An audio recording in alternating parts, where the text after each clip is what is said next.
put it this way, it's very low risk and high reward for women, and it's high risk and low reward for men. And the reason for that is because of hypergamy.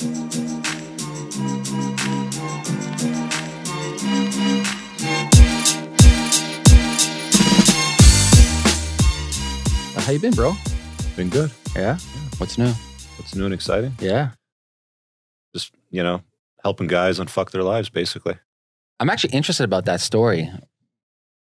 Like looking back in the last, as a longtime friend and seeing your growth and evolution, it's been impressive, by the way. Like it's amazing where you are today. What would you say is one of the catalysts that kind of started you on this trajectory? Oh, my own need to unfuck my own life. Yeah. And how did you come to that conclusion? Well, the results I was getting was shit. And one of the concepts that I learned from, do you know Colin Collard? No, I don't think so. He used to do EO facilitated retreats. And one of the things he would talk about is, the belief system governing your choices and your choices govern your results, sort of thing. So I can always tell what somebody's life is really like when you take a look at their results, because you then know what choices they make and you know what their belief system is that governs the choices that they make.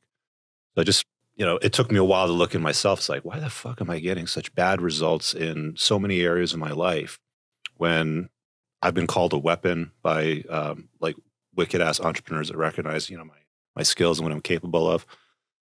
Like I'm world class at these things, at what I do and sort of stuff. So I just had to take a look inside and really unfuck myself. And I did that. I left Entrepreneurs Organization. I left certain, circles of influence and friends. I left certain organizations that were like, men's clubs, that really didn't serve me. And I just kind of like kicked off and did my own thing. It was some soul searching. And I actually used, YouTube as a little bit of therapy, during that time too. And here we are today. And people aren't aware, you run the YouTube channel Entrepreneurs and Cars. Yep. Which is not, you actually originally started off with cars and entrepreneurs. I started out interviewing friends in their success rides. And then I ran out of friends with cool cars that I could do interviews in. And then I just started filling in the gaps. I started calling them like in-between episodes, talking about stuff like how I hire people with parties and how you use lawyers best in your business and stuff like that. And then one day some guy goes in the comments, he goes, you should do a video on the kind of women to not date. I'm like, okay, I just broke up with this crazy chick. Let's do a video on that. And that blew up. That got picked up in the algorithms. And it was like most videos you'd upload and publish and you'd get like 100 views, 1,000 views if you're lucky. This was like 100,000 views within a couple of weeks. I'm like, oh, maybe we're onto something here. Right. And then that's kind of was a catalyst to change your channel a little bit towards that direction? Yeah, one thing I learned from, did you ever meet Mike Gary, the guy that did the 6-pack shortcuts thing? But I know who you're talking about. Yeah. One of the things he told me once was, the categories you want to look at is get paid, get laid, get 6-pack abs. Sure. Right, and he did the 6-pack abs thing. Maslow hierarchy of needs stuff. Yeah, so it's like, accidentally, I tripped into talking about something that added clarity to guys' lives that I somehow had intimate knowledge on that I didn't know that I had intimate knowledge on. And then they just started like consuming it like crazy. And I got like DMs and emails and I was booking coaching calls like crazy. And it just turned into a business, by accident. I just kind of fell into it. And so one of your themes, and I'm not a big person on labels, but one of your themes is red pill, blue pill. Yeah. Like for the layman or the neophytes, what is that?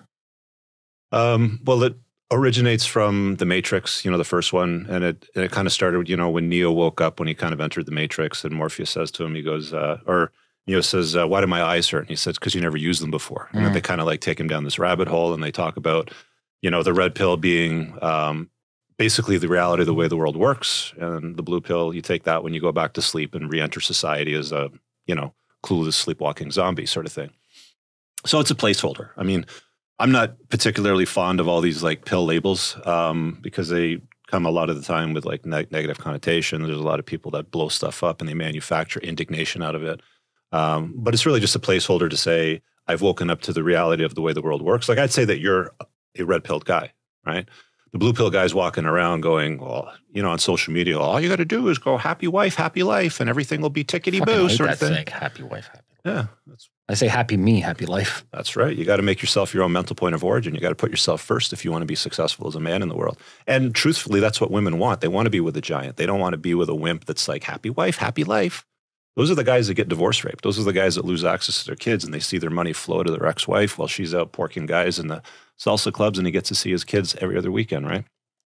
And so what do you see a trend right now in society? Like, I know you coach a lot of men and a lot of men come to you towards advice, but what do you see? What's the current trends right now in society that you are witnessing? Weakness, man. A lot of people, you know, subscribing to weak belief systems that don't serve society. It certainly doesn't serve them, right? Like we were talking before about polyamory and how, you know, the mainstream media really pushes poly lifestyle now, and it's like that's a mating strategy for beta males, right? Because it's all they can get, right? So I mean, there's been a decline in male testosterone for the last 50, 60 years. I mean, you go back to the 1940s and 50s and you look at data from then, like a 60, 70-year-old guy has got more testosterone than the average 25-year-old guy today. And you can see them. I mean, you go to the gym in the change room, there's men walking around with breasts, right? That's because of low T and high estrogen. It's it's a function of diet, lifestyle choices, belief systems, all that sort of stuff. So there's a general weakening of there's a weakening of masculinity, and there's no push for femininity. What it is you see a female primary social order pushing a toxic version of feminism. Like the whole point of feminism really was to level the playing field, create a little more equality, but it's still going. It's still pushing into an area that is unknown, and it's turned into a supremacy movement, right? Like it actually hates guys now. Yeah, you talk. I think they call it what, the fourth wave of feminism or third wave. I forget which wave it is. It's not stopping anytime soon.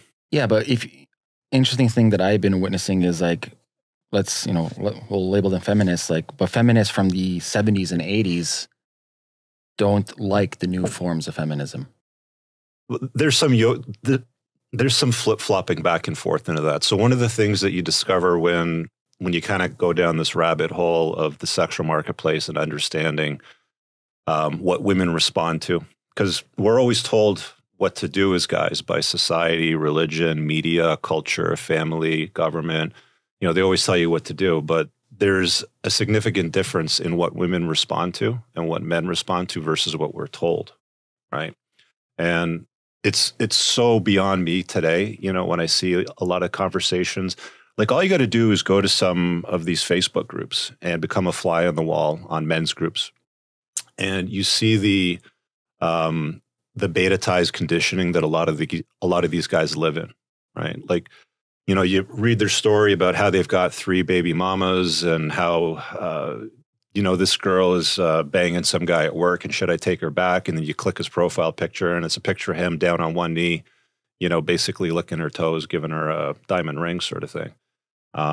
It's just beyond me how guys have let themselves get to this point. But it's not that surprising too, right? I mean, like if you go back through Evo Psych, we were talking about that before, but if we go back to Evo Psych, it's like in times of safety, you know, like liberalism, like where we live today, like it's widespread now.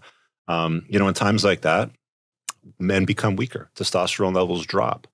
You know, we become more like free love, polyamorous, you know, bonobos just banging each other all the time, you know, not really strengthening or building up a significant or useful society versus like the chimpanzees, which is the other, you know, flip side of the coin, which were very, very similar. They're savages. They're savages, man. They're warring. They take no prisoners. They don't fuck around, right? Yeah. And it's in times like, you know, war, trauma, you know, where there's like, there's a need for masculinity. Yeah. You know, there's this phrase that's just really like the dumbest thing I've ever heard is toxic masculinity. I'm sure you've heard it. A million times. Oh, you're toxically masculine, or is toxically, you know, masculinity's in the way. But it sure comes in handy when there's a flood. You've probably seen that, you know, meme where there's a soldier carrying the woman with the child in her arms, you know, in the flood waters. It comes in handy then, right? Like that's when we need toxic masculinity. But you're not going to have access to that if you constantly undermine traditional masculinity. Well, my theory in toxic, or whether it's toxic masculinity or femininity, it's just a selling point. Like they label something to group people together to sell ads or to sell a story, to make money. Yeah, well, it's all driven by the mainstream media. Of course. Click, let me get your attention. Look at us over here. Yeah. You know, that's really what it's all about. And it's also I always tell people when they say something like a open-ended statement, like, please define in detail what you're talking about. And a lot of the times, you know, they can't like construct a recognizable argument that makes any sense. I made a post on Facebook a while ago and I was showing stats how young men aren't having sex anymore. And I didn't write this. I saw a thread for this. Yeah, there's a study on it. Yeah. And got into the sexual marketplace theory. You want to kind of dive into that? Yeah. It's funny because if you make certain points, and I'm going to dig up a text message here from a female friend in a second that was in a business group that I was in at one point a few years ago. And I put a social media post out. I'm glad I kept this because this is exactly relevant to what we're talking about. And she did a screenshot. Haven't talked to her in a few years. And I'll let you just look at that list and you can see who that is, right? So just read out that list. Like that's a list that somebody's grandmother would have told their daughter not too long ago. So this is from a tweet. How to keep a man in 6 simple steps. Number 1, learn how to cook amazing dishes. Number 2, be feminine, long hair, makeup, nails, so look pretty for your partner. Number 3, don't nag him over small things. Number 4, be debt-free. Number 5, don't be a single mom. And number 6, know how to please him in bed. Straightforward stuff. Yeah. Right? Like this is a conversation that women would have had with their mother or grandmother not too long ago. But today, that offended her. Got this big, long lecture about why that's so offensive and blah, blah, blah. And how could you say that thing? Got like 10,000 retweets and all kinds of likes and stuff like that. But we live in an environment today where it's okay for women to tell men how to be men, but we can't air any kind of requirements whatsoever. So speaking of diving into the sexual marketplace, there was a blogger, and I did a video on my channel about this within the last 3 weeks or so. And she had a list of 70 requirements, not 7, 70. Not 17. Wow. But 70 requirements that would need to be met for her to abandon her singlehood. But you put a list together of 6 as a guy, and you should see just everybody piling in the comments. All the white knights piling on you. This is why you're this, that, and the other thing. They point and sputter. They're really just guys that are trying to support the feminine imperative, and they think that it's going to get them laid. And the common response from anybody with half a brain in their head is like, well, she's still not going to bang you, Kevin. You can say that as much as you want. She's still not going to bang you, bro. Yeah. But we can flip that around too and be like, from a women's aspect, what do women want? They want a good-looking guy, symmetrical, not asymmetrical. Yeah. They want a guy that, it's not even about money. They want to, this is from evolutionary biology and psychology. They want a man that has goals. So they've done studies on the monetary value that you bring in. Yeah. It's not actually the monetary value that's a turn on. It's the fact that you have ambition. It depends where you're at. If you're in your 20s, then that matters. Sure. Right? Then actually having acquired resources. But if you're in your 40s, women have no patience for a guy in his 40s that hasn't acquired resources, right? You have to, like, as a guy, the difference between men and women is women need to preserve their value, their femininity, their beauty, because that's what they bring to the table. It's why inherently we don't want women that have been with 100 guys, right? I mean, it's why inherently for thousands of years, virginity was so prized. But men need to create value. So that's the difference. But there's too much of this. Well, men and women are the same. Men and women are equal. No, they're not. Men and women are very different, and they're complementary to each other. And they should be complementary to each other because they fill each other's gaps, right? Like men need to create value. We're born as nothing. We're nobody. We're weak, simple. We have no skills whatsoever. But as you age and you grow as a guy, it's incumbent upon you to demonstrate competency, skills, be able to demonstrate resourcefulness, the ability to acquire resources, to provision and protect. It's why women like big, strong, burly, alpha male type guys. And when I use alpha male, again, that's just a placeholder as well, like beta male is sort of thing. But that's what they respond to. That's what they're attracted to, right? Yeah, like that's how I view it from a purely evolutionary point of view.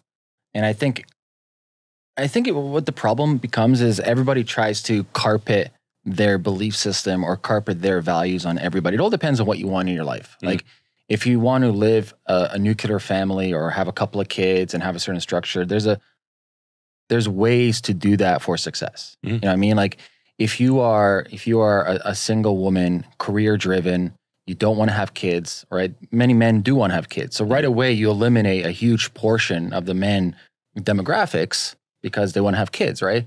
So it all depends on like aligning what you want in your life with what someone else wants. The cognitive dissonance happens where it's like, and this happens all the time, where it's like you have You have two highly career-driven individuals, but one, they want to have kids, but no one wants to let go of their career to support the child. Well, it's because we've been told for so long that you can have it all, girl. Yeah. You can have your university degree, you can climb the corporate ladder, you can have a husband, you can have a family. But if you're spending 10 years in university and then 10 more years climbing the corporate ladder, I found this out when I got divorced because I was about 39, right? So I enter the sexual marketplace, you start dating, you use the apps and stuff like that. And I was blown away by this concept coined as baby rabies. And there's a lot of baby rabies, yeah. There's a lot of women 35 to 40, 41, 42, even like kind of pushing in their 40s as well, where, they spent the better part of their life chasing a degree, chasing excellence at work, making a name for themselves. And, they got to the age of 37, 38, their eggs have dried up, they're higher risk pregnancy, the higher probability chances of autism and all kinds of things like that. You talk to any teacher right now in school versus teachers from like 30 years ago, and they'll tell you the reason why kids behave like assholes and they require so much attention is because parents are putting off having kids or having them later on in life, yep. which causes more problematic issues with Yes. children as they develop and as they grow, sort of thing. So they think that they can have it all, but what they end up doing is they put it off to the very end. They end up having high-risk pregnancies, and they show up, and they're like, I've got baby rabies, wife me up. And it's like, you don't even get a chance to vet them for a couple of years to see what they're really like, because what they do is they push most of these beta male providers into a marriage, have the kids. She realizes 5 to 7 years later that she's not really that attracted to him. She watches Eat, Pray, Love on Netflix and decides, you know what, I think I'm going to bounce on this guy because divorce law is totally in my favor. He's going to be paying me child support and I'll get the kids anyway. So I'll just do that and I'll find the next guy. And there's so many guys out there that have been divorce raped by women. I mean, they go through the divorce machine. And I'm not saying this is like women that does this, but this is the way that family law is constructed. This is the way that we've designed the system, is to always protect the female because the male has always been disposable. And that's not me saying that. I mean, that's evo psych. Like that's evolutionary history, right? Men have always been the disposable sex, and women have always been the protected sex. So it's no surprise that's built into family law. So guys go incredibly wrong, wifing up the wrong woman in the late 30s. They get divorced 5 to 7 years later, and they lose all their shit, and they don't even get to see their kids. Yeah, you think that's going to change anytime soon? Nope. Not changing anytime soon at all. It's just going to keep getting worse. They took one of the main benefits of marriage out like 2 years ago. There is no incentive to marriage to men today. No more income splitting. Listen, I'm vehemently opposed to marriage today. Any guy that gets married is a muppet. And I tell them that flat out, straight up to their face. And there's people that are waking up to the reality of, and I wish it wasn't that way because I'm pro-family. I'm pro-kids. Like I like we the need idea kids, man. People talk about population. The biggest threat to humankind is we're not producing enough babies, right? Well, the biggest problem is dumb people that don't have access to resources that make incredibly bad choices are out fucking the smart people. So you're talking about Idiocracy? Basically. Basically. Guys, if you haven't seen Idiocracy, go right now and check that out. So, so back to the point. No, I don't see it changing anytime soon. In fact, it's just getting harder. It's more hostile for guys. And at the end of the day, men need to wake up to these realities. Like, I get that if you want to have kids and you want to be in a relationship and, do all those traditional things, but I wouldn't do it under the guise of marriage, right? Like, there's no safe way to get married in North American Western family law right now because it is so hostile and unfriendly towards fathers. It's like, put it this way, it's very low risk and high reward for women, and it's high risk and low reward for men. And the reason for that is because of hypergamy. So women always marry up. They never marry down. That's why the $30,000 a year hairdresser marries the $200,000 a year accountant or VP of sales or whatever. So like the number one way for women to acquire their wealth today, and this isn't me speaking again, I'm just the messenger, delivering the story, is through divorce. That's how most women acquire wealth today still. They don't make it for themselves. There's a lot of great women out there that are smart entrepreneurs that have done it, but the vast majority of women that have acquired their wealth, especially on like Forbes lists, stuff like that, of the richest people in the world, divorce. Mackenzie Bezos, classic example, There's more to that story though for that divorce. There's a lot to that story, but he couldn't technically sell his shares. Yeah. He had to give it to her. Yeah. She's a brilliant woman. She's not stupid. Yeah, she's Melinda Gates, Mackenzie. Totally. Go right down the list. Yeah. It's interesting because I look at. I'm glad that you brought up the marriage and and that whole family law. Whenever I see a young, and I've been with my wife now coming up like 10 years, just got married last year, but we were engaged for 3 years. I didn't engage until like the 60th or the 5th or 6th year, then engaged for another 3 years, then married on the 4th year. So it was only until like year 9 that we finally got married. And that's the way to do it, really. I mean, because you need a long, slow vetting period to really collect some data points to understand what you're getting into. Yeah. Because you're always dating and living with and being engaged to the representative of who the real person is.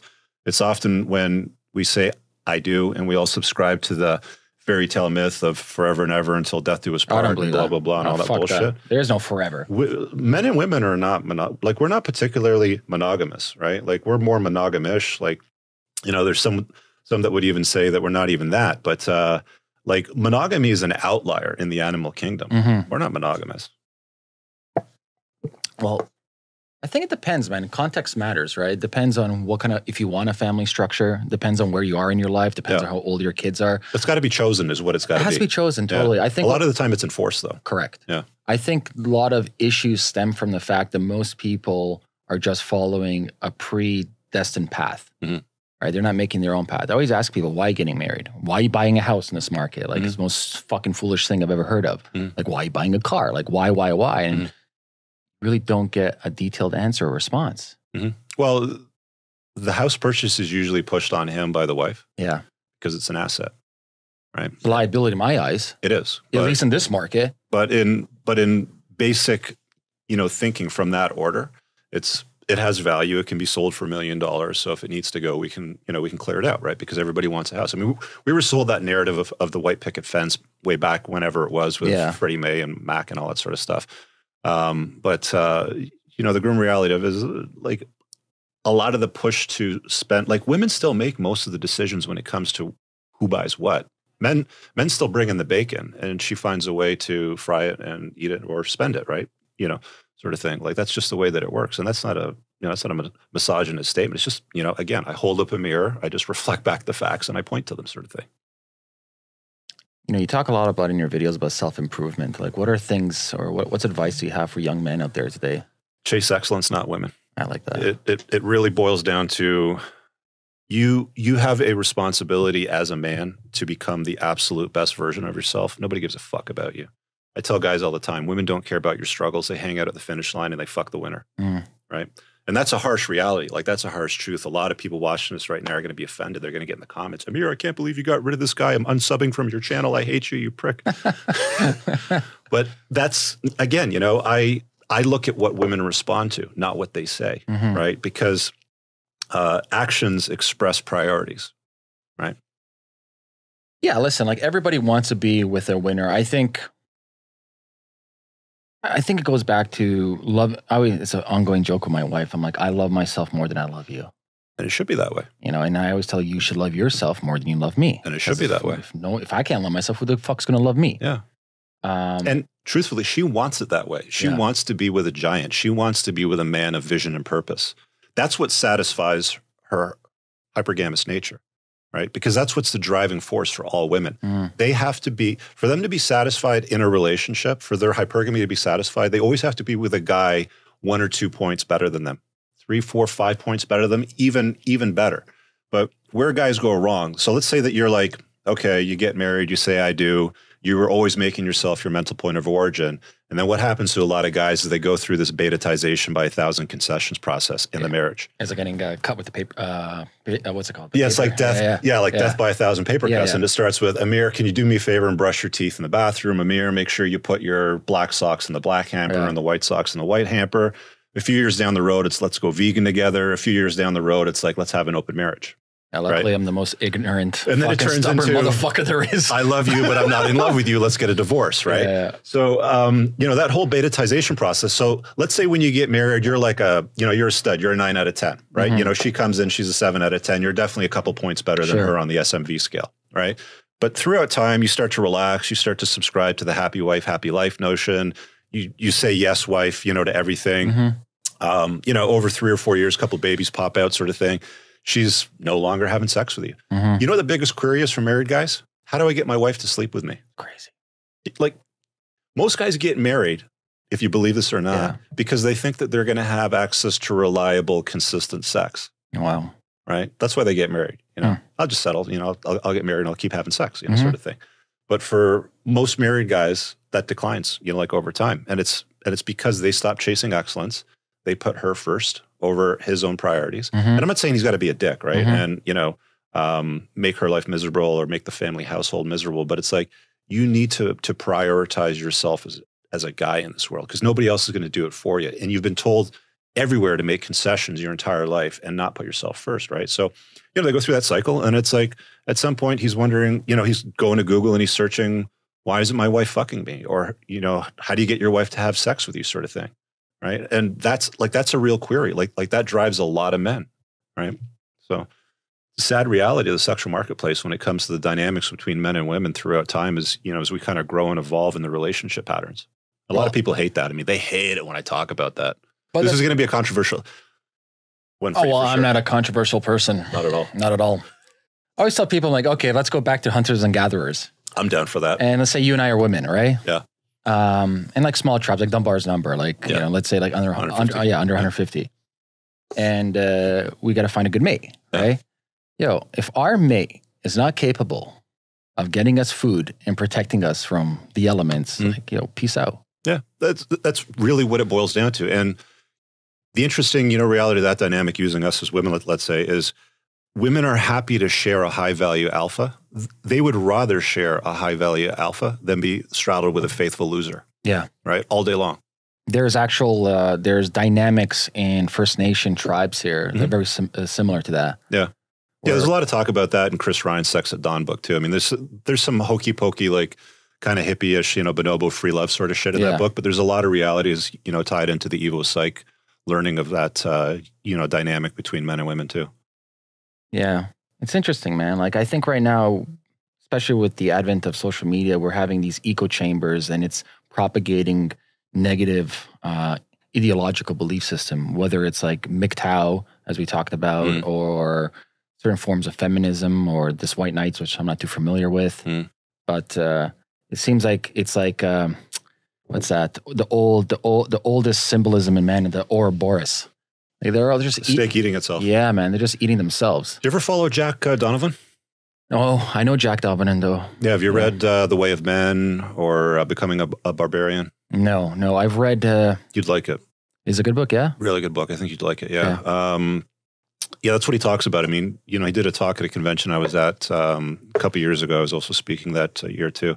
Yeah, but he used the Ouroboros, you know, with the snake, you know, sort of eating itself. But it's like men are tribal creatures. You know, we find a tribe, we draw a perimeter around our tribe, and we, you know, it's called like the gang, basically. You know, we become like a gang, right? What happens when the shit hits the fan, right? Do you think there's guys out there that would be successful, that would survive? That's when masculinity is going to be valued again, you know, when the shit hits the fan. Like, you think it would happen at some point, like it seems like it's overdue. Yeah. Right? But it's like, that's when traditional masculinity will be valued. That's when we'll go back to the whole tribal nature of sapiens as a being, where we are going to define perimeters and we're going to protect our own tribe from, like, us versus them. Like, one of the things he talks about in the book is about the empire of nothing, which is what we've created today. You know, we live in an empire of nothing. We think it's something. We think that we have impact, we have some value, we have influence, our vote matters, you know, sort of shit. You don't. It is an empire of nothing, right? It's why you have to create your own inner circle. I mean, it's why I built my own tight men's inner circle community off my YouTube channel. I call it the 1% because it's a very small conversion rate. It's 1% that converts to that group. But that tribe of men are men chasing excellence. You know, they're not making excuses. They're not chasing women, right? Women are a complement to their life, and it's a part of that. But they make themselves their own mental point of origin so they can put their own dent in the universe, whatever that looks like. I know we have a lot of young people listening in or watching, and you know, you're a seasoned entrepreneur in many businesses. What advice would you have for like young people who are considering, like, how do I financially make myself better? It's never going to happen working for somebody else. Yeah. I mean, let's call a spade, right? Like, let's quit fucking around, because a lot of people are still going to, like, school does not serve men. Everything in post-secondary education doesn't teach men the way that men learn. It doesn't benefit them, you know, the way they need to be benefited to receive the tools that they need for the outside world. The funny thing is, you know, when I started doing this YouTube stuff, a lot of people started putting in the comments completely unsolicited. You know, there's a pattern. It's like, Rich, you're like the father I never had. And I'm like, where is this coming from? Like, why am I like this random guy that talks to a camera through a microphone on YouTube and uploads the same button as Casey Neistat and Ameer Rosic and everybody else? How is it that I've become the father that they never? It's because I'm telling them shit that they need to hear and that is completely absent from their belief system, right? So I help them understand those concepts so they can do better in the world. So it's like, you know, things like school, you know, we've heard this before, never let school get in the way of your education, right? Yeah. A lot of guys still do that. Yeah. You know, they still make choices that drag them. Like I was talking to this guy on Monday night. So I do this show like every other Monday nights on my channel. It's called Before the Train Wreck. And a lot of guys will call in during that segment and they'll ask questions, trying to avoid a potential train wreck because their spidey senses, you know, warn them of something coming. And there's this guy, you know, he's 29. He's been in school for whatever it is, 7 years. He's got another year left in his degree, but he fucking hates what he's doing. He doesn't even want to do it when he gets out of school, but it's his backup plan so he can have a JOB, right? Job, just over broke. It's really what it stands for. And it's like, well, dude, like, what do you like doing? Like, you know, what do you lose track of time when you're just like traveling and, you know, writing when I'm traveling and, you know, talking about these destinations and how to do certain things. It's like, then why are you taking this engineering degree when you're not even going to do anything with it? Or if you do something with it, you're going to create a life for yourself that you hate. I'm like, dude, you only go through life once. Okay. As far as we know, you're dead. You're 6 foot under. You're done. Yeah. Maybe there's a bonus round afterwards. Yeah. Maybe there isn't. I don't know. But you only go through life once. So why are you fucking around making choices that aren't serving you? I agree. My usual advice for, actually this applies to anybody if you're trying to figure out, I want to say financial freedom, but for you to get any form of freedom, you need to have knowledge, tool sets, and a belief system, regardless of if getting in shape or making money or whatever.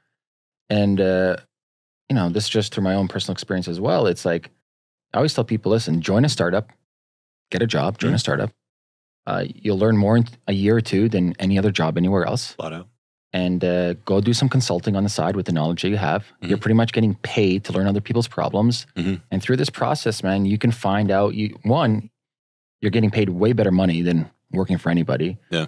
Number two, you are learning amazing skills that, like you would never learn on your own. And number three, this gives you an insight within the industry that you're focusing on to maybe solve a problem that an industry has. Most guys are rudderless. Right? Yeah. 20s. Like I've even talked to guys in their 40s that are completely rudderless. They don't know what to do. They don't know where they're going. Yeah. It's like the dead fish kind of like, you know, get pushed downstream sort of thing. Like that's how the vast majority of guys operate. I talk to guys mostly. So, you know, like a lot of this might apply to women too, but that's what I focus on, you know, as far as my demographics. And it's like, they're completely rudderless. They don't know what to do. They don't have a vision. They don't have any kind of purpose. And that's fine, you know, for a while. But if you've been doing it for 5 years, 7, 10, 12, 15 years, you got to be asking yourselves questions like, what the hell am I doing wasting my time on this? Right? Because before you know it, you're going to be 46. I just turned 46 this year, right? You're going to be 46. You're going to have a bad knee, right? You're going to start looking at like, shit, you know, I was really good at this 20, like your eyesight sucks. Like the reason why I'm stem cells then. Yeah, like dude, the reason why I'm downtown today is because I went over to the clinic over on Yorkville and they're doing like a scan for a clear lens replacement. Okay. I had great vision when I was 25. You ever consider laser or? Well, laser doesn't work for my eyesight because of the farsightedness. Like I'm a plus 4.5 now. Yeah. So clear lens replacement is like the only viable solution. It's like that's an intrusive surgery. Like this is shit that you end up with when you're 46, right? So like time flies and guys waste it. Guys waste their time doing dumb things, working for people that they hate, doing jobs that they hate, being in relationships where they're abused or with women that they hate. They're just miserable, man. I think it goes back to environment. Like if you look at, you know, I'm a firm believer free will doesn't exist and we are the product of our environment. It's mastering your environment creates a proper external triggers to master yourself. So why do you say free will doesn't exist? Like why can't we become self-aware and say, no, I choose to be different?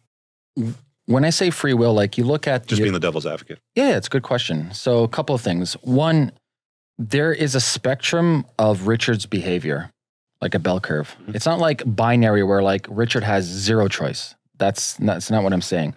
There is a natural behavior you've had your whole life. It starts with the substrate of your genetics, your DNA from your mom and dad, right?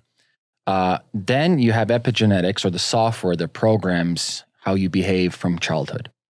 Now, if you look back in hindsight, regardless of if it's a good decision or a bad decision, there's a spectrum how you behave, right? There's a way that you're wired. And the person who does really good deep dive stuff is, I'm Steven Sisler, behavioral disc profiling. Mm-hmm. And so you look at this bell curve, this spectrum. In a nutshell, every human being behaves in here. I'm not saying you don't have consciousness, but I'm saying you have innate characteristics, innate traits that no matter how hard you want to change it, you'll never change. Yeah. It's fundamentally a part of you. Yeah, I would agree with that. I mean, there's a lot of guys that will take a look at their weaknesses. Yeah. And then they try to improve their weaknesses and all they end up with is really good weaknesses. Yeah. Like it's ridiculous. Yeah. Like, fuck your weaknesses. Yeah. Focus on your strengths. So you figure out your strengths, like what your God-given gifts are. Yeah.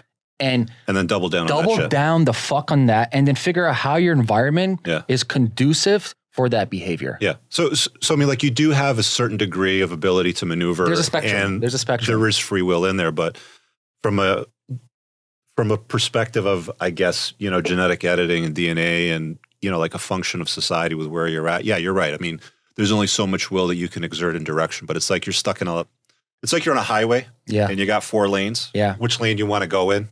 Sort of thing. You can't just kind of like drive off on the road sort of thing. I'll give you an example of the phone. You have the hardware, and no matter how better the software becomes, it's still conducive to the substrate of the phone hardware. It's still an Android, yeah. It's still an Android. Yeah. Until I update the physical hardware, which in the future we might, with like CRISPR and gene editing. Yeah. Well, it's the same thing with men and women, right? Like men's hardware is to scatter seed. We just want unlimited access to unlimited women. Totally. That's what men want. Yeah. Women, women's strategy is open hypergamy, where they always want access to the best provisioning male they can get. Mm-hmm. And that's never going to change. Mm-hmm. You can try to, people try to contract out of that. Like guys will think that they can contract out of hypergamy by wifing up the perfect religious woman from a conservative family with big, lots of siblings and parents never got divorced and all that shit.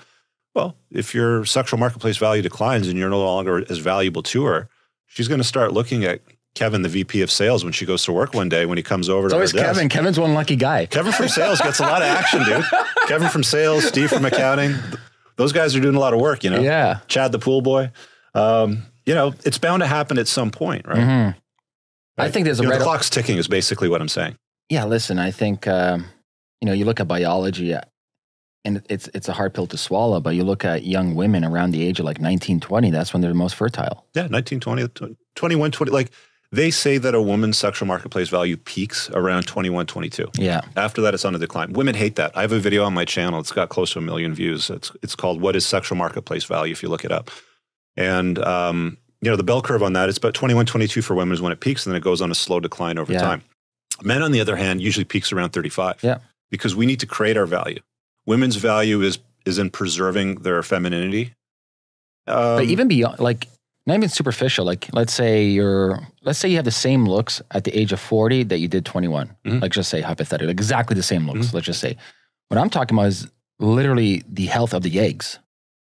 Yeah. The biological eggs. Yeah. Like if you're talking about women's eggs. Yes. Yeah. They deteriorate over time. Yeah. Right? I mean, I remember around the age of, I think it was 32, when I was engaged, I started hearing stories about I was looking at this chart on Google and it says every year, the chances of autism, retardation, this, that, and the other thing goes up by a certain, percentage. It's like, we got to get a move on here, buddy. Shit or get off the pot, right? Yeah. It's like, whoa. At the time I was like, okay. Yeah. Okay. So, but today it's like, your inability to plan and think things out does not constitute an emergency on my end, sort of thing. And that's the bitter pill a lot of guys need, swallow today is, into the 30s when women start feeling baby rabies if they haven't had kids and, they're coming towards the end of their biological clock. They're going to start pushing guys around and saying, you need to shit or get off the pot. And a lot of guys will go for it. Yeah. Right? And they get into bad scenarios where they get into relationships with women that don't have strong, genuine desire for them. It's just like, okay, you're good enough. Let's go. Yeah. Right. But this is why at the beginning of any relationship, and this applies to business and everything, there should be clear understanding of expectations. It's like, let's say you're a year in, then you find things are getting serious, and then finally you guys start talking about kids. Mm-hmm. I think kids should be the fucking first thing. If I think there's an iota of us being co-parents together, that's the first fucking conversation I'm having. Well, the funny thing is around the age of 39, sometimes if you use an online dating app, sometimes within the first message, maybe even 2 message, you want kids. Oh, you don't want kids? Fuck off. Right? Yeah. But, you know, a lot of guys get rushed into it. And it's like how you went through a longer vetting period. Yeah. That's where guys, you know, go wrong. So the first pretty girl that talks to them at 38, they've maybe either been divorced, they've never been married, and she's giving them attention. She's like, you know, I really want to have kids. And it's like, we can't wait 2 years sort of thing, or 3 years, you know, through the engagement period. And they're like, okay, we'll go get married in 3 months sort of thing. Yeah. It's like, you don't know her, dude. Like the show that I do on Monday nights with my friend, Dr. Sean T. Smith. So he's a clinical psychologist. He wrote a great book called The Tactical Guide to Women. And what he basically took was he took 20 years of practice and, you know, distilled what traits it is that you want to look for. When vetting for marriage. Because if you bring the right woman into your life, she can improve it. You know, she can be a complement to your life. You know, she can make things better for you. But if you bring the wrong woman in, we've seen a lot of guys get destroyed. I mean, we see guys get zeroed out. So Anthony Bourdain, you know, is a recent example. Guy committed suicide. Why? Because his girlfriend was porking some other guy. Right? Oh, that's the reason? Yeah. But he didn't know how to deal with it. Yeah. It was that Italian reporter. I can't remember his name, but there's a lot of guys that get zeroed out. And even though they're successful, they're world-class at what they do, you know, there's a lot of great guys out there that have been zeroed out and committed suicide because of, you know, situations like that, because they didn't go through, you know, true understanding of what drives, you know, desire, what women really respond to, what women admire and respect in men sort of thing. They just kind of like push into stuff very quickly. And that's one example of, you know, what can happen if you don't understand women. But there's also the other part where, you know, you marry up the wrong woman and you have kids with her, and family law's got her ass covered. Like, she's protected 100%. I mean, all she has to do in North America is point and sputter and say, I think you're scary. You know, you're a violent man, and call the cops, and you'll get hauled away in handcuffs even though you do nothing. I got a guy that I was coaching, his wife cheated on him, right? They were married for a long time. Good-looking guy. Wife is gorgeous. You know, a couple of good-looking kids. You know, his wife was cheating on him for years. Multiple dudes, like even guys that he knew, right? Like the guy that trained his kids for jujitsu, you know, stuff like that. Nice fucking friend. Yeah, I know. You know, he was pissed at one point when they were going through the divorce process. So they're living in the matrimonial home, which is one of the things you're forced to do in family law today. Guys never leave the matrimonial home if you're getting divorced. Look at my channel and you'll learn why. But so he's stuck in the matrimonial home, and he gets mad at her one day and he goes, "You're a fucking liar." And that was enough with him pointing the finger, you know, like that. She called the cops on him, right? And there's the accusation of domestic violence. He can get hauled away in cuffs. Luckily, it dropped and cooled. But if she wants to remove you from the household so she can have the advantage in the divorce process, it happens more often than not, right? So it's very, very dangerous, you know, if you don't vet a woman. Like there's dark personality traits, you know, the dark triad. There's a great book by this ex-FBI profiler. His name's Joe Navarro, and it's called Dangerous Personalities. Oh, I know it. Yeah. So there's what? There's psychopathy, there's narcissism, there's Machiavellianism. I can't remember what the fourth one was, but you have to have a good grasp of what dangerous women can look like, right? Because they do exist, and they can completely ruin a dude's life if they pick the wrong one. Yeah, I agree. And vice versa. There's crazy men out there that fuck up women as well. Yeah. And I think it just goes, there's a general theme here, though. The theme on both sides, whether you're a woman or a man or in between, whatever, going back to fucking loving yourself, man. Because if you love yourself, you wouldn't be putting up with anything. You won't tolerate it. Exactly. You will not tolerate bad behavior. A man that has an abundance mindset, that has options, won't tolerate bad behavior. But there's guys that don't have an abundance mindset, that don't have the capacity to get a better quality female, and they'll resign themselves to the abuse, you know, the narcissism, the she's banging Kevin from sales and he puts up with it sort of thing. Like, guys will put up with a lot of stuff. I know, but I always question other people too. Like, I'll give you an example. A guy's in a relationship with a woman. He's completely cheating on her nonstop. Obviously, that's going to cause issues. I always ask, why are you with that person in the first place? Like, why aren't you just single and just doing your thing? Like, why are people craving a relationship when we know for a fact this relationship's going nowhere? Yeah, that's an interesting Like, I don't get like topic. I always we could say, talk about that for 3 hours. well, yeah. I always say like and I bring this up publicly too. If I was a celebrity, one of these crazy celebrities like Charlie Sheen, I would do what Charlie Sheen did. So back to the whole monogamy thing. If you're going to enter into a monogamous relationship, it has to be chosen. It can't be enforced, because if it's like, you start dating for a bit. One day she's like, "Hey, Ameer, I want to have a talk with you. Where do we stand?" And you're like, well, the way I see it, baby, I'm standing at the front door seeing you off, and I can't wait to see you next week, sort of thing. That's what the guy is going to do, and he needs to put it off and give himself some time. But some guys will just be like, "Okay, let's get into a relationship right now," sort of thing. And it's not chosen. It's enforced. It's negotiated, right? You don't ever want to get yourself in a scenario with the opposite sex where you're negotiating desire. You need to stop banging other people, right? Because we got to be exclusive, sort of thing. And some guys will do that. But by the same token, men and women are not particularly faithful. Women cheat as much as men do. They cheat for different reasons. Like men just want to have sex. We just want to scatter seed. Women usually cheat because something's not going well for them in that relationship. Emotional support or something. And they're looking to monkey branch to a better deal, basically, right? So it's not like they're usually banging multiple women. It's like there's one guy on the side, like they're having an affair, sort of thing. So they do it for different reasons, but there's no buffer for, because, like you're my boyfriend or girlfriend, sort of thing. We are going to be monogamous forever. It doesn't have, we aren't like, there's very, very few animals that mate for life with that one mate, and they stay with them forever and ever until kingdom come, till death do us part, sort of thing. But there's this narrative through, like, have you ever read Stephanie Kuntz's book, Marriage: A History? A good book? Yeah, it's a great book. Okay. The origin of marriage has never been about love. No, never. No. It's never been about religion. It's never been about anything other than the acquisition of in-laws and resources. Of course. Yeah. That's it's I've got 5 acres. It's a corporate merger. You've got 5 acres. Your family's influential. My family's influential. Let's get married, blend it all together, and we'll make an empire, sort of thing. Correct. But throughout history, for millions of years, men have always had side pieces. Yeah. And women have always monkey branched up to a better deal. It's always been that way.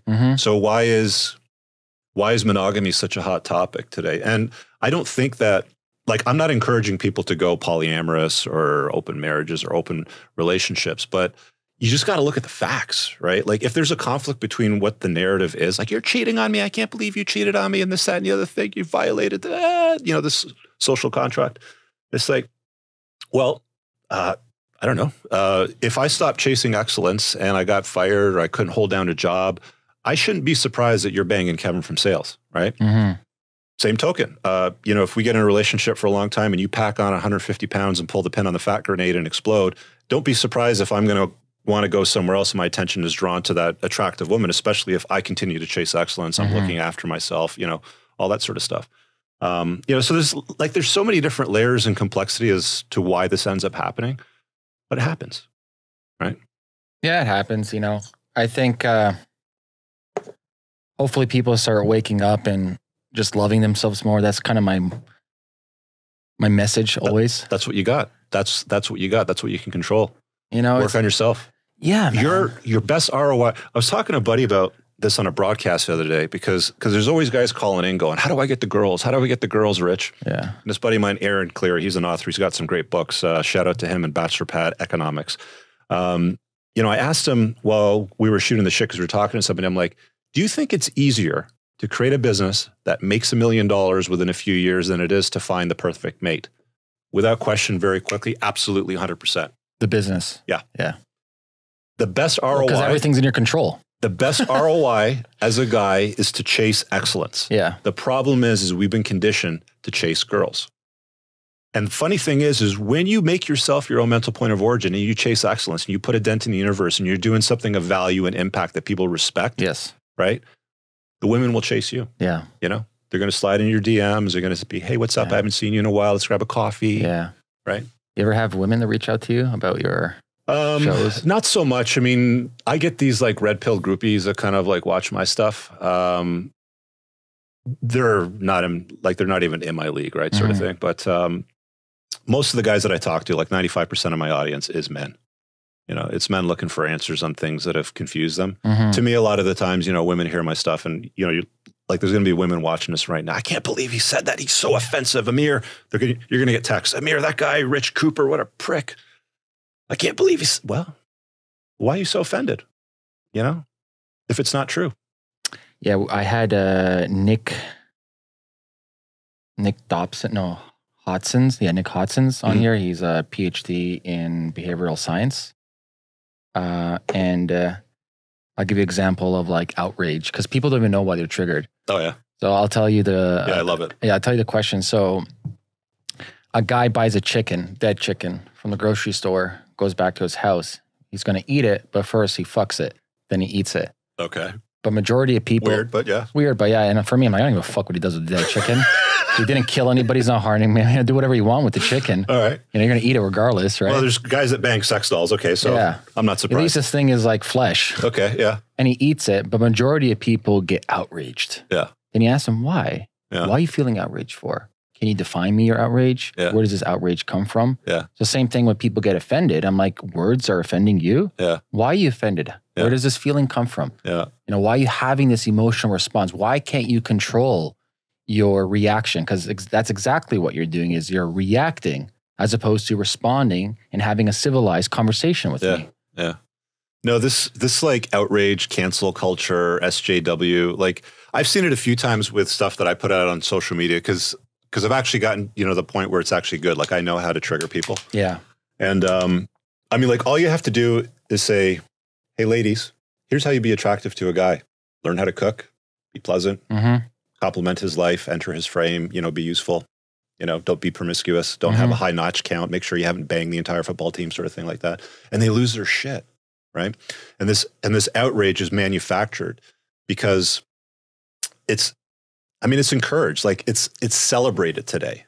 You know, we actually celebrate outrage and this cancel culture. And there's people they'll dive straight into all my material, you know, old tweets. They'll go through my website. They'll go through, you know, my YouTube channel, and they lose their shit. And it's like, bitch, I'm anti-fragile. You can't fire me. I don't work for anybody.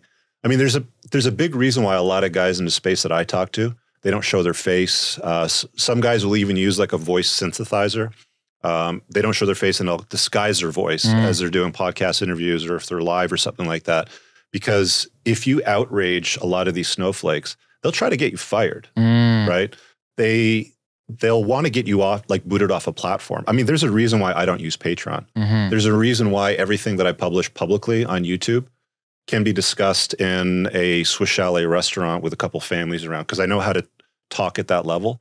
But it's behind the paywall. It's in greater depth. It's in the coaching sessions that I do. It's on stuff like this because I mean, we're talking about ideas and concepts here, and this is your podcast. But it's places like this that I can get into deeper elements and concepts because nobody's going to want to fire you. They're just going to say, Amir, your guest was a dick, and I don't want him on ever again. Unemployable, and I'm going to unsubscribe. And it's like, dude, I'm anti-fragile. You can't fire me. You can't do anything. Like, what are you going to do? Like, I've got about 16 different sources of income.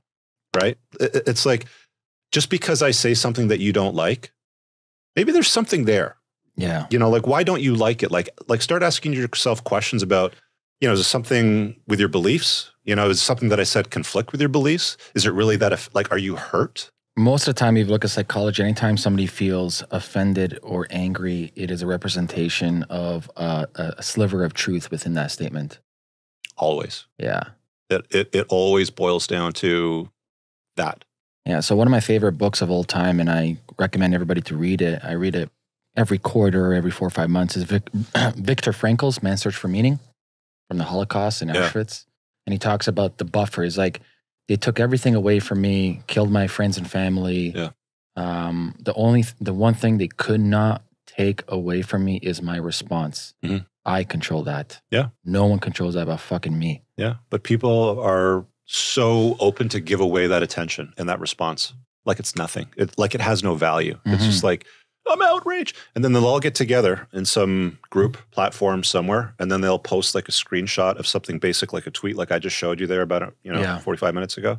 and they'll lose their shit, dude. Yeah. I remember there was actually that exact one, if not that one, the one before it got picked up by news media. Really? Yeah, like 9 or 10 times. And there was hit pieces written around the world, Australia, New Zealand, even in Ukraine, even in like Eastern European where you got free PR, bro. Traditional conservative sort of values. Yeah. Saying something like, don't be promiscuous is apparently offensive, right?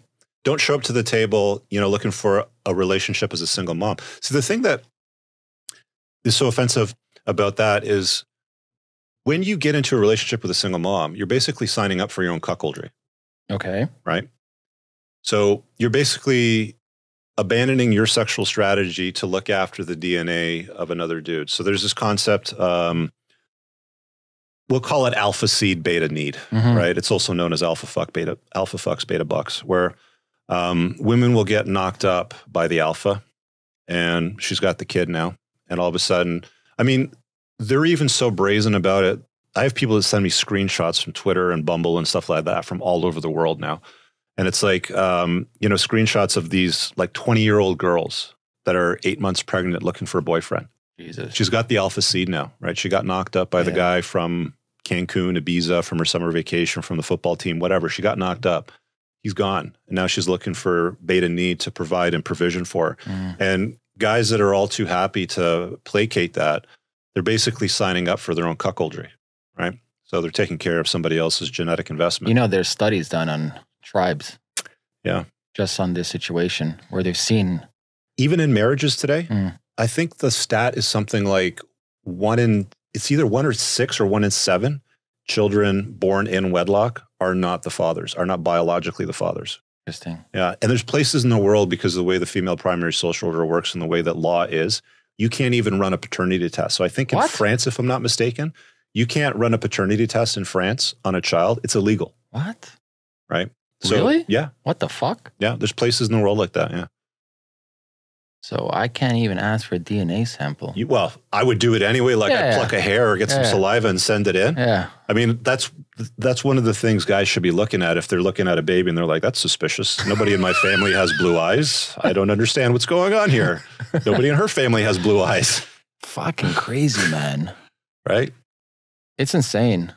But I also think as a society in general, we have, one, it's very difficult to raise a child today from an economic perspective. Even if you're like bringing a lot of money, man, like depending on what you want to do. And you know, most people don't raise their own children. Yeah. They'll go, you know, they'll go and get their careers. Yeah. And then they'll just drop the kid off at daycare. Correct. What kind of parenting is that? Correct. And then they'll drop the kid off at school. And then they'll blame the teacher for, you know, the kid's bad behavior. Yeah. Right? It's like, if your kid's an asshole, it's probably because you're an asshole and you suck at being a parent. Right? 100%. But again, people, you know, and families and mothers and fathers have been told to prioritize careers over family. So, you know, 38-year-old gets knocked up, has her 2.1 kids, goes back to work after 8, 10, 12 months, something like that, and starts dropping off the kids at daycare. Dude, I remember when I dropped off my daughter at daycare, I bawled. I bawled my eyes out like a little bitch. I couldn't believe that I was doing that. I couldn't believe that I was leaving my own child in the hands of other people. It took me a couple of days to get over it. It's even kind of like, you know, freaking me out a little bit right now, but it's not natural. It's not natural for sapiens to entrust the care of their kids to random people. No. But we're all too happy to do it today. We're all too happy to let the state, schools, daycare centers, other people raise kids. Whereas in the past, it was grandparents or parents. Like for me right now, my wife and I we're talking about kids or in the process of that. And like, I'm fucking world schooling. Yeah.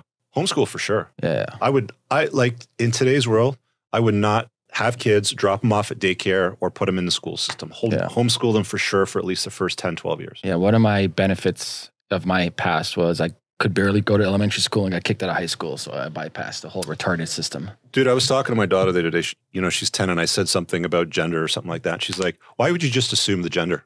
And I'm like, you gotta be fucking kidding. She's in elementary school. Yeah, Catholic school board too. Like they're actually talking about that in Catholic school. Why would you assume gender? She said. Durham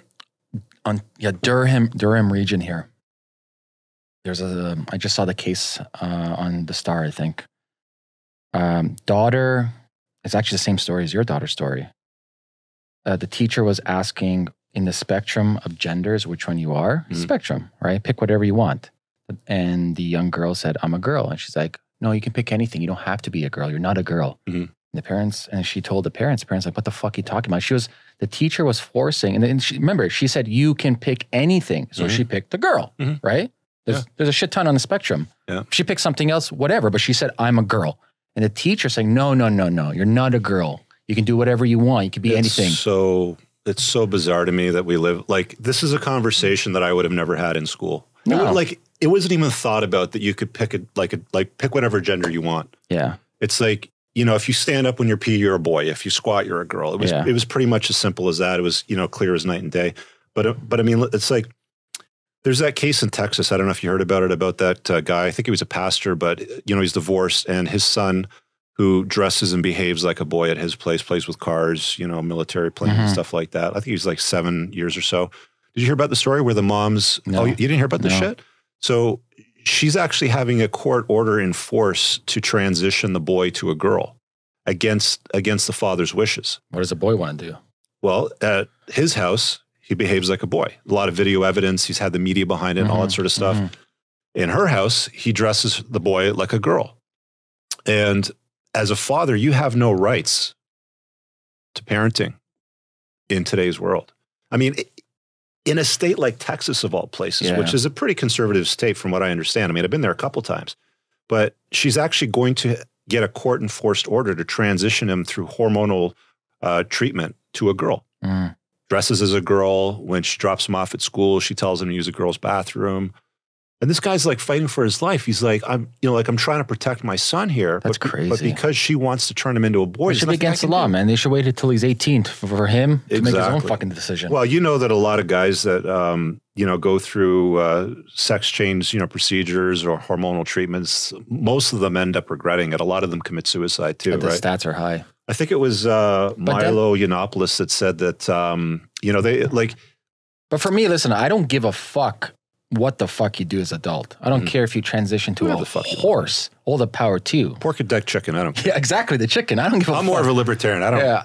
I actually clap. I'm like, power to you, man. I love it. But for me, in a case like this is fucking child abuse. It is. Yeah. You have no choice as a child. Yeah. It's fucking crazy. Yeah. But this is the reality of the world that we live. It's a dangerous place. That's why, when guys are like, well, I want to have kids. What's the safest way to have kids? You know what? Leave North America, go to Eastern Europe, go to a country that's at least not hostile towards men. Yeah. Go to a country where women are still feminine, masculinity is still valued. There's not hostile laws that are going to allow, all of your money and resources to flow to her while you live in your parents' basement and she lives the high life and then wants to change the kid's gender from a boy to a girl without your consent. You can't do shit about it. Go to another country. That's like, there's really no safe way to do it, but they don't like that answer. That's too much work. I don't think I can do that. Where am I going to go? Or be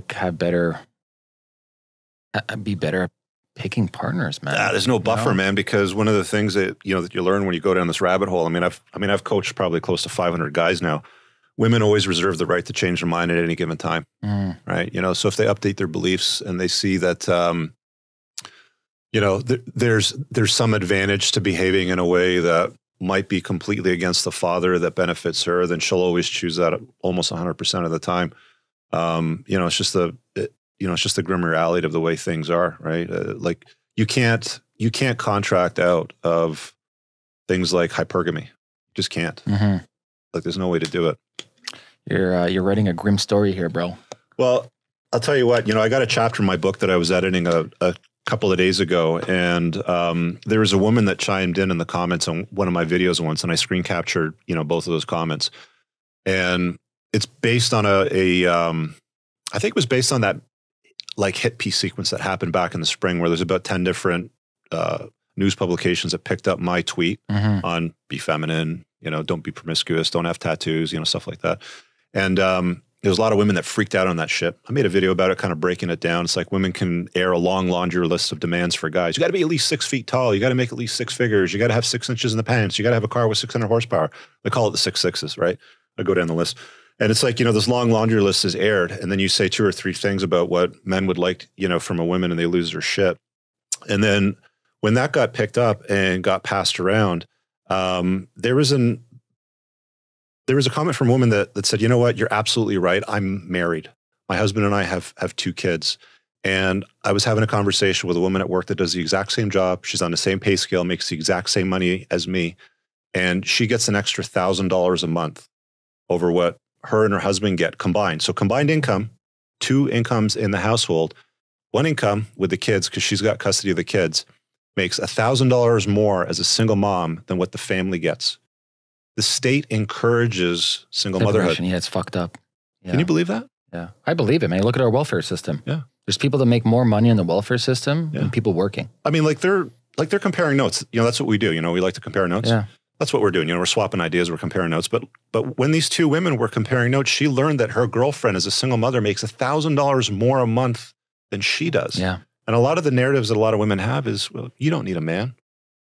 You don't need a man. So it's like, well, why wouldn't she leave? Like, are you surprised that he got divorce raped and she's getting the extra $1,000 a month and she doesn't have to put up with a husband and his shit? Yeah. She got what she wanted. She got the kids. She got the money now too. You know what? The state is the head of the household. That's the fucking problem. Men have 100% responsibility, but we have no authority anymore. Yeah. Whereas a few hundred years ago, we had responsibility and authority. You know, back to Stephanie Kuntz's book, you know, Marriage, a History. One of the things that happened a few hundred years ago is the family was responsible for school, for healthcare, for care of the elderly, for resources, for lineage, like everything. Like there was no state involvement in anything. But slowly throughout time, as a function of this, you know, this change with this dynamic of the female primary social order, it's changed to the degree where men still have 100% responsibility, but the authority's been stripped away and given to the state and to the feminine imperative, right? And that's not a disparaging statement, just pointing to the facts, right? But that's where we've gotten to.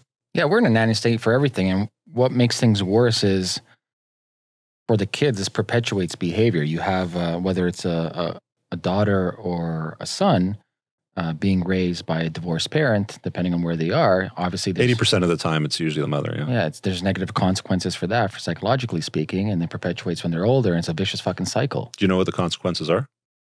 Oh, you tell me. The vast majority of the incarcerated, single mother households. Vast majority of teenage pregnancies, single mother household. Vast majority of runaways, single mother household. Vast majority of gang activity, single mother household. Vast majority of shitty marks in school, single mother household. Vast majority of suicide attempts, single mother household. Of the 27 last school shootings, you know, with these beta male guys that, like, you know, the guy that rented the van in Toronto and drove over people. Oh yeah. He was the only one that had both parents intact in the household. Of the 27 last mass murders from these, like, what do they call them? Incels, which stands for involuntary celibate, for those of you that don't know what that is, which means these are guys that want to have sex with women but aren't great, so they suck, so they get mad. So they go to schools, they shoot them up, they rent vans, like 26 out of the 27 single mother households, right? So, like, you know, the narrative that we hear in the media about strong, independent women raising, you know, sons, like you even see it on Father's Day. Like you'll see memes on social media on Father's Day, like, you know, let's give a shout out to the women that are doing the mother's and father's job. No, it's called Father's Day. Yeah. Like, let's stop hijacking a day for fathers and trying to repurpose it and brand it for the feminine imperative. Men are needed. Both parents are needed, right? You need masculine energy and you need feminine energy. Did you ever hear about that study they did in Africa with poaching, you know, with elephants? No. So, you know, this is an interesting piece because poachers got out of hand for a while and they were killing all the adult male elephants for the ivory. And what ends up happening was the young male elephants that didn't have fully developed tusks, they ended up misbehaving, like behaving incredibly badly. And they were actually killing a lot of these, I think it was white rhinos. I can't remember the rhinos, but they would charge and kill these rhinos. And they almost became extinct because of the poaching of the ivory for the adult male elephants. When they got that back under control and the adult male elephants were, you know, back in place as a place of authority in, you know, the pride tribe, you know, whatever it's called, the rhinos recovered, the young male elephants behave better. Like it's throughout, you know, the animal kingdom. You need masculinity. Like you need strong leaders and men in that mentors, capacity. man, teachers. Like fuck, mentors. Man, it's not rocket science. Yeah. I mean, that's why these guys in the videos are like, hey, Rich, man, you're like the father I never had. Because there's an absenteeism. I'll tell you from my own personal experience. The reason I was a motherfucker when I was younger, wild. You didn't have a dad, right? Well, my dad was in my life, but he wasn't in my life. Okay. If you get what I mean. Yeah. Like ghost. Okay, so like he left the family, or he was like a piece of furniture? Piece of furniture. Okay, so he was in the house, he just wasn't interested in being a father. Yeah, never went to school, never give a fuck, like ghost man. Got it, okay. Yeah, like physically he was there. Of like, course. Yeah. And, you know, like, is it any surprise that you know, because my dad would reel me in. My mom can't control me. I was fucking crazy. Dude, I remember my dad, when I was like 16 or 17, like I started pushing, right? Like I was like, you know, pushing into boundaries. I was, you know, became more of an asshole because that's what you do. I mean, kids have a way of throwing rocks on the ice to test it, right? So I was pushing boundaries. And one time in the backyard, my dad was like, he was coming at me and I was like dodging him. I'm like, yeah, you can't get me, old man? Look at this shit, right? And he couldn't get me. He got pissed off. Cool down, you know, 10, 15 minutes later, I'm walking down the hallway. He's going the other way. You know what he did? Body checked you? Soccer punched me, right? Solar plexus, knocked the wind out of my lungs. But guess what? I learned who the head of the household was, right? And I'm not saying that, you know, you need to beat your kids or do any of that stuff, but I think it's important that, because moms can't reel in kids like that. No. They just can't. It's like... Especially boys. Especially boys. Yeah. Especially boys. And that's the other thing. You know, it's funny because I was just having lunch at a restaurant because I parked over by the U of T campus, and there's this kind of like breakfast place, and there's a lot of moms in there with their boys having lunches. Complete absenteeism of fathers. And I'm just like, I'm so aware now, like I listen to the conversations and it's like, you know, is everything okay, my boy? You know, are you pooing okay? Or, you know, you're on regular intervals, taking dumps every day, you eating well, you know? And he's like, well, you know, this girl I really like, but she's not really she's like, don't worry about it. Just be yourself. The right girl will come along. Just be a nice guy. Right. And it's like, they just swallow this narrative of like, be the nice guy. Yeah. And then they end up being this guy that gets incredibly bad results in life because they don't understand, like, less agreeable men make more money, have more sex, are happier. You know, I can go all the way down the list. But what they end up doing is they end up programming weaker, softer, beta males, soy boys, you know, dudes with breasts, whatever the hell it is you want to call it. Yeah, like you know, before this talk, I said, I see a trend. There's a saying, it takes a village to raise a child. It did, yeah, at one point. And now the village is a state. Yeah, so fuck the state. I'm not a statist. Yeah. I think I think a government's needed, but if you look at what the government's involved in every aspect of your life, it's too involved. They should be involved in private property protection, sovereign rights as a human being, and protecting the borders with a strong military. That's it. Then fuck off. I agree. Anything else, fuck off. The problem is like government needs to become big. Like government has grown over time. Of course. It's become bigger. It's removed authority from the household and given it to itself and to a population that votes for bigger government. More social programs, bigger government, higher taxes on people that work their asses off, giving away free shit. You know, you can go on and on down the list. It's like, I don't know. You want to talk about government for a bit now? Sure. Fuck do you want to go to, man, with this? It's like enough. I mean, we just had an election cycle and, you know, Justine Trudeau is back in power again, right? I think we're going to have another one soon if the coalition doesn't hold. Yeah, we'll see what happens, right? But it's like, you know, was it 2015 that he announced his last cabinet? Right? Let's talk about that. And then, you know, the media, you know, he announced his cabinet, it's women and ethnic minorities and stuff like that. And he's like, he gets questioned by somebody in the media. He goes, you know, why'd you put so many like women on your panel? And I can't remember what the stats were, but it was something like, I don't know, let's use like 100, you know, like available options. And I think there was like 17 women. And it's like, for any circumstance in decision-making for a country, for a nation, you want the best person for that job. Well, for anything. If I'm hiring, if I need to build a team, I don't care where you're from, who you are. But why would they pick somebody based on the color of their skin or what they had in their pants?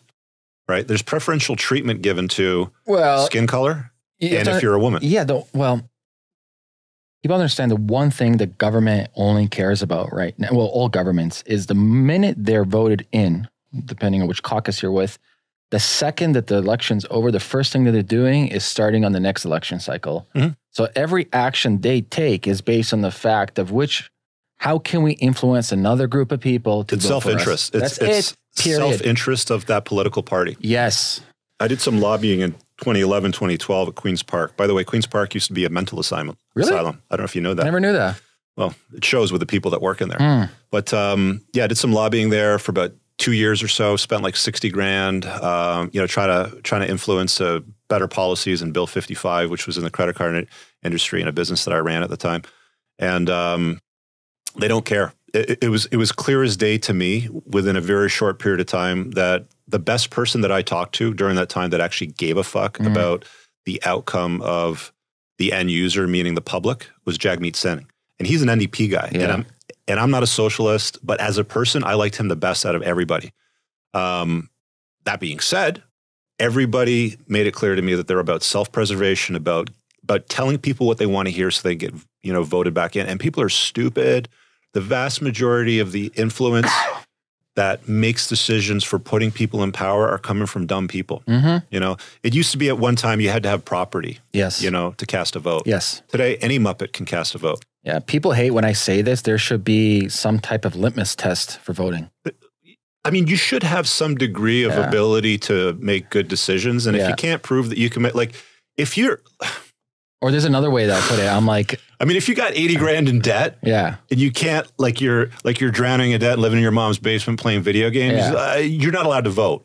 If you've got 3 different kids from 2 different fathers, and you're a single mom, you're not allowed to vote. I mean, I'm getting a lot of criticism. How could you say that's not fair? You know what? You make bad decisions. You're not allowed to vote. There's another proposal people had where it's like, you're only eligible to vote when you start entering the workforce and paying income tax for a bit. Then you realize how fucked up the system is. If you're net positive income tax, you get to vote. If you're a recipient of income tax, you're not allowed to vote because you're not going to vote for policies that are good for the country. You're going to vote for more free shit.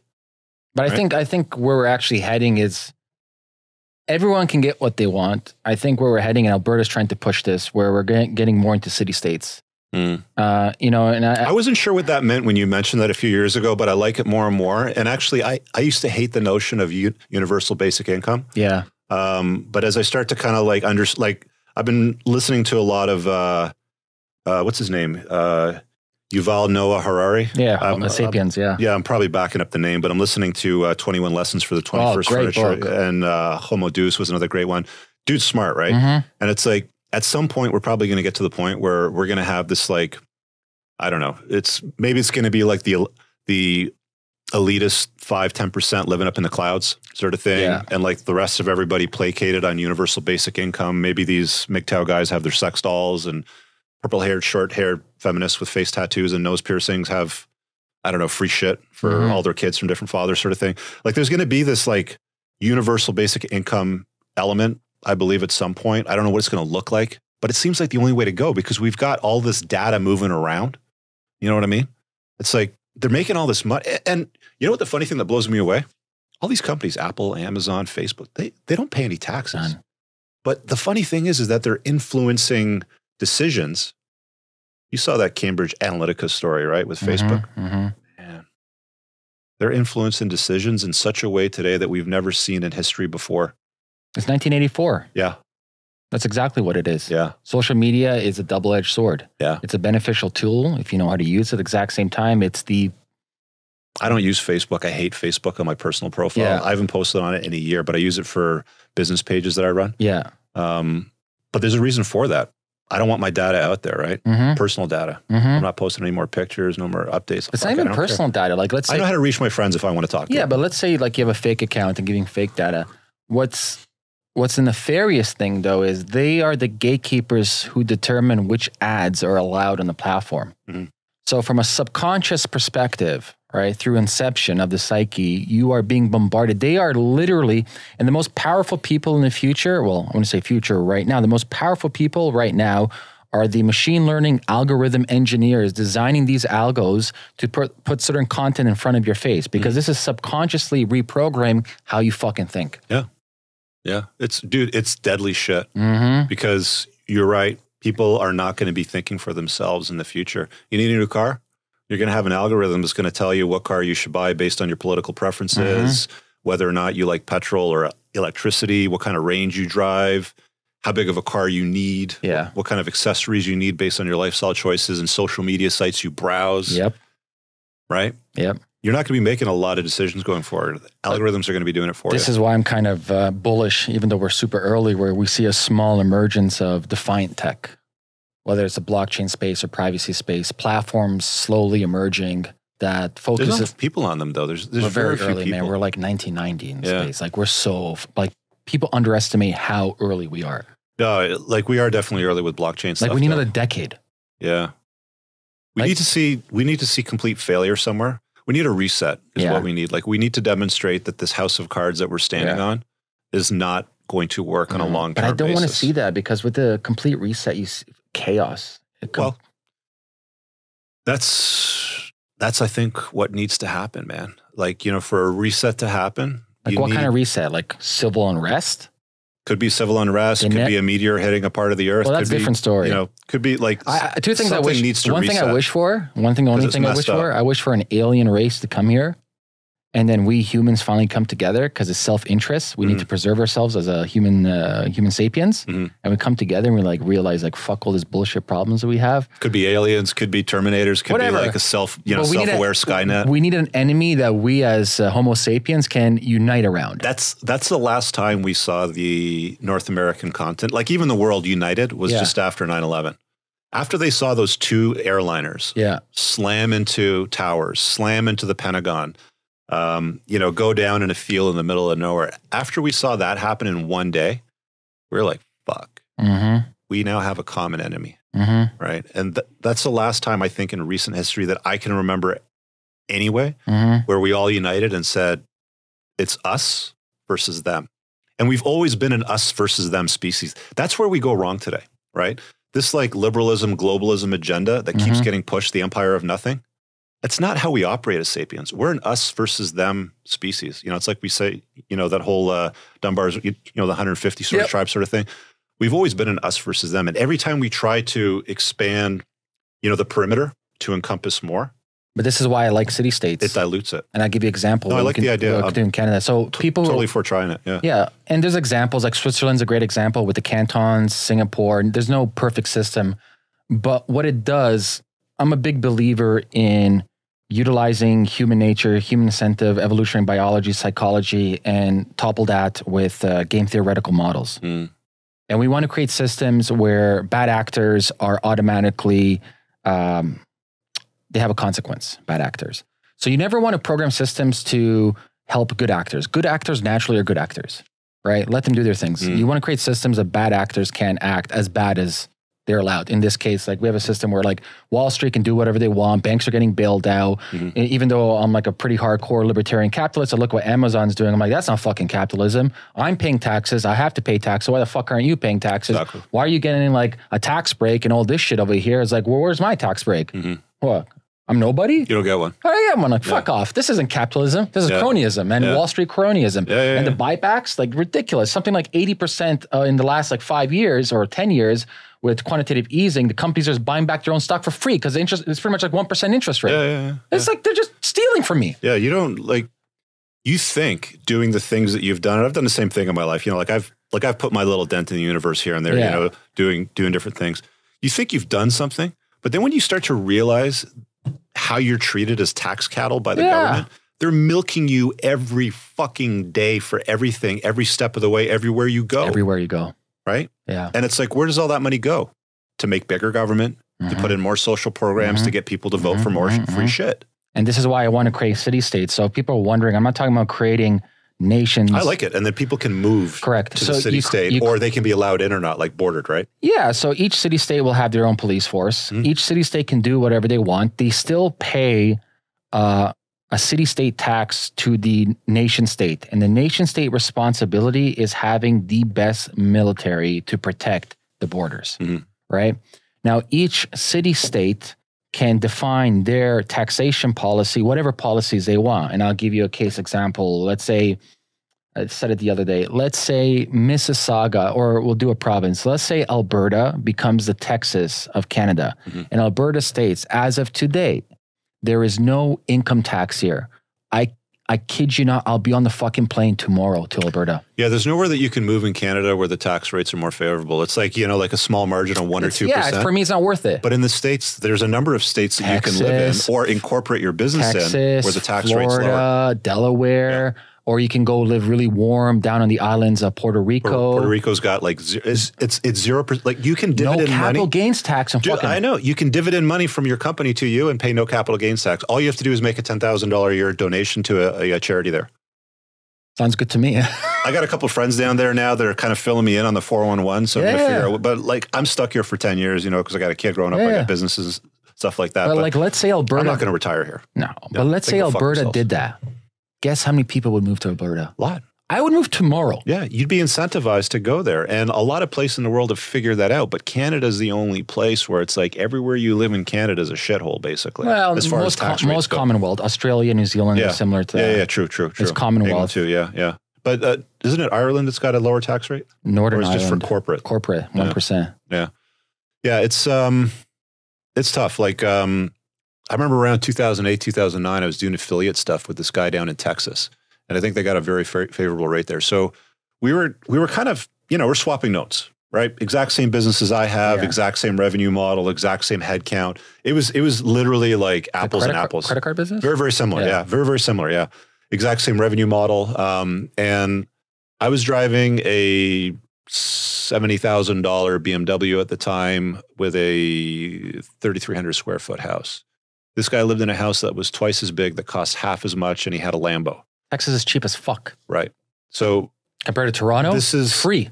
But you don't have the ability to maneuver in Canada and choose. Whereas in the States, if you live in a state that you don't like, you can move to another state. States have it the best. Beneficial. I always say the United States has it. I tell guys all the time, you know, they go, I'm thinking about immigrating to Canada or the States. Where would you go? What do you think of Canada? I'm like, don't come here, go to the States. Yeah. Right. Pretty much. Yeah. You know, there's you know, culturally it's a little bit different in Canada, but like the thing what I like about United States is optionality. That's what I really, really like. And like we're even fucked here for weather. We're in Toronto, sucks outside right now. Yeah. What choice do I have? You don't have any if you want to be a Canadian citizen, right? I always said, I don't know, like it came through Senate twice. Last year, 2 years ago to buy, was it Caymans? No, it wasn't Caymans. It was Turks and Caicos. To buy the island? Yeah. Twice. So 1980s, it was in Senate. And 2016 or 17, it was in Senate. They won't do that though, because what'll end up happening is you'll have the elite rich move down there. And they already do it anyway. Like there's tax havens in Barbados, Caymans, everything. So what I heard is if they became a territory or a province, the books would have to open in Turks and Caicos.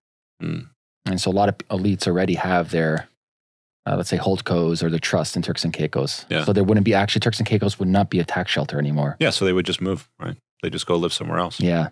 I mean, if you've got it set up that way, you've probably got the ability to maneuver and you can just pick up and go. Yeah. And that's what smart people do. But that's what people don't get here that are voting for policies with bigger government and more free shit is people are getting tired of being treated like tax cattle and getting milked. I was talking to a guy out in BC the other day. He runs a exotic car dealership and they have a 26% tax on luxury items over $150,000. And Trudeau's talking about bringing another 10% tax in on luxury items over $100,000. So they're not clear if that's going to be 26 plus a 10. Is it going to be 36%? Basically, the cost of you to buy a $400,000 McLaren is going to cost, it's going to cost over $500,000 with tax rates. Like, you think a guy that's got that kind of money is going to stay in Canada? He's going to bounce at some point. He's going to go somewhere where it's a lot smarter to live. Of course. So the thing that baffles me is why do people keep voting for policies that discourage the pursuit of excellence? Goes to psychology, it goes to awareness, it goes to something called mimetic behavior. So the in-group thinking of their friends and family. And it goes into the fact that within the message of the political spectrum of parties, and when I look at parties, people talk about conservative and liberals. To me, they're the same party. There's no difference whatsoever. Just different colors. That's all. They're exactly the same to me. My experience was the same, actually. Yeah, they're the fucking same, man. Like Chomsky said, it the best. One party. Like, he's saying the United States. Like, whether you're like, what is it, Democrat versus conservative, is the same shit. Well, the pendulum swings from one side to the other usually, and it's like, you know, I've been around for 46 years. It's like I haven't seen much change in my lifetime, but still paying shitload of taxes, long wait periods. You know, services suck. You know? And so, and it goes, and so to finish my thought process here, the political message is that person over there is the enemy. There has to be a scapegoat, whether it's like, it's the rich, whatever, or it's like this or that, or like what, I don't know, man. There has to be some enemy that they can unite the herd mentality so they can vote themselves in. Well, they've already done that. I mean, they've already convinced the masses that, you know, Trudeau said it a few years ago. He said something along the lines of entrepreneurs are like skirting the tax system and not paying their fair share or something like that. Like, really? That's crazy. Who are you talking to? Because I pay so much in fucking taxes, it blows my mind. Yeah. Right? Yeah. C'est la vie, as the French say. C'est la vie, man. Yeah. Adios, amigos. Hasta la vista, baby. Well, Richard, man, I think we covered everything. Man, we could go on for hours talking about forever, this shit. bro. Yeah. Next time on Psychedelics. I'm down. You know, cool. I'll come back when I got my book done. Yeah, for sure, man. I'll do a deep dive on that. Yeah. All right, brother. Thank you, man. I appreciate it. Yeah.